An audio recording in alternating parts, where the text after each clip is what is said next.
Hello, welcome once again to Devardi Glass Videos. Today we'll be working with the brass wire and also the brass mesh screen. Now, a couple of things you need to know before we get started. Be sure to use adequate ventilation when you're using the brass wire and screen. It can give off some fairly toxic fumes. And also make sure you have a nice set of pliers or a rod holder you can use to hang onto the wire, because it does get hot. So let's back up here for a moment and show you what we're going to do with this wire. Here we are with a glass rod holder that we make here, and we've got our brass wire attached to the rod holder. Now the first thing we'll do is try to get a molten bead right at the end of the wire, and then just let that bead fall and splatter onto the metal desk, and that'll form a fairly artistic looking little flat splash. Let's do it again here. We got a couple of them going. Here we go. You can see how decorative these pieces are. Now they'll turn a little dark gray, a little reddish on the other side. Don't worry about this. That's just tarnish, and we'll be getting that off at the end. So let's get back to our bead making, and we're using Devardi High Intensity Black as a base. Be a great background for the brass. We'll also be adding a little reduction frit to our bead. Now this brass and copper metal can be a little time consuming to use, but we're just going to make a little 10-minute, 15-minute bead here. Just get the basics, and maybe a little rough, but you take your time, and boy, you can make some fancy stuff with this brass wire and mesh. Now we're just adding a little bit of Q Colors Iris Orange reduction frit, and we sell it on our website.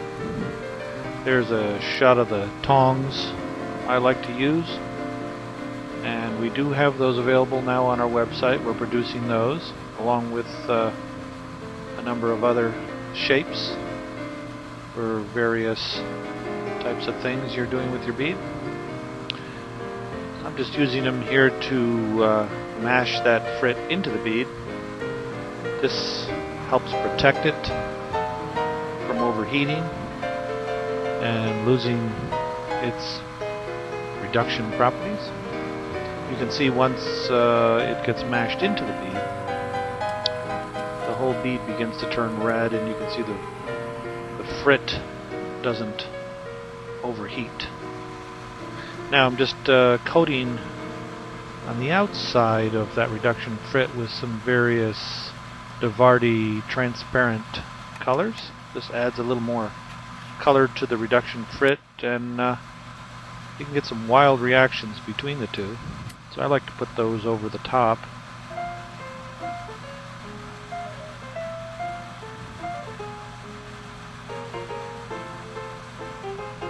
And we'll just shape it a little bit on our marver.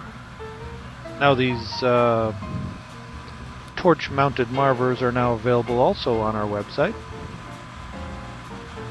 We make them here, so the prices are fairly reasonable.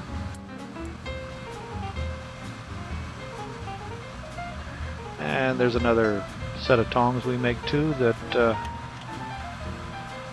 we just use to flatten a couple of sides of the bead. Real handy rather than trying to flatten it on the marver.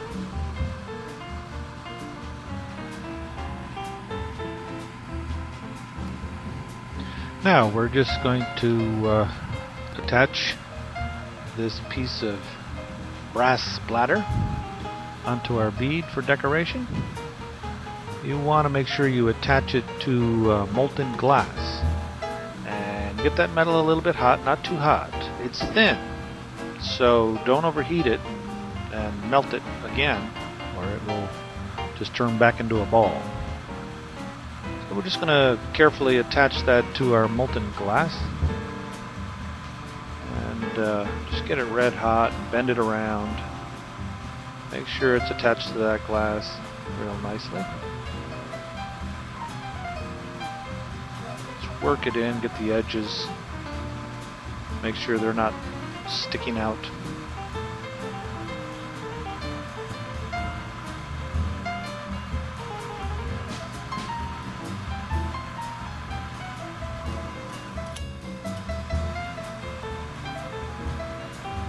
Now we're just going to use our little mashing pliers, squash that in there, make it nice and flat.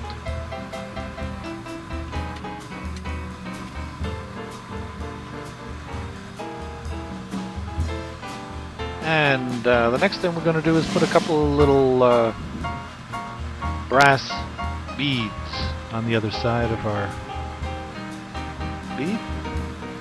So just put that wire into the flame, and you can see where it starts to melt. It'll spurt off a bunch of little green flares in the flame. When it melts, you just touch it to the bead, and it'll leave a little brass ball behind, right on the glass. You can see a couple of them there. And we're just going to pick up a piece of our brass mesh that we had ready to go. Now be real careful with this brass mesh because it will melt quickly. So just heat it up and stick it to your molten glass and work it just outside the flame. You don't want to work this deeply into that flame and get it more than red hot. It will melt and turn into little balls.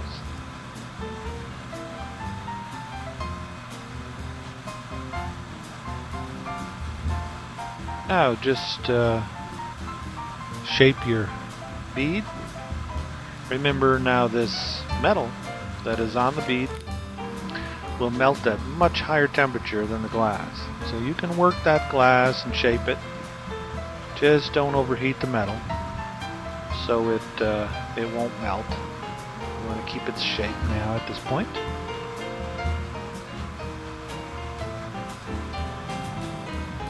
And that's about it for making this bead. We're going to just blanket cool it so we can show you how to clean it up. And there's the bead now out of the blanket. And we're just polishing this brass portion up with a high-speed Dremel with a wire brush. Make sure that wire brush is a brass brush. Don't use the steel because it'll just discolor the brass. So use a brass high-speed brush and brush that metal right up. There it is, folks. Thanks very much for tuning in again. Hope you enjoyed it. Have fun. Bye now.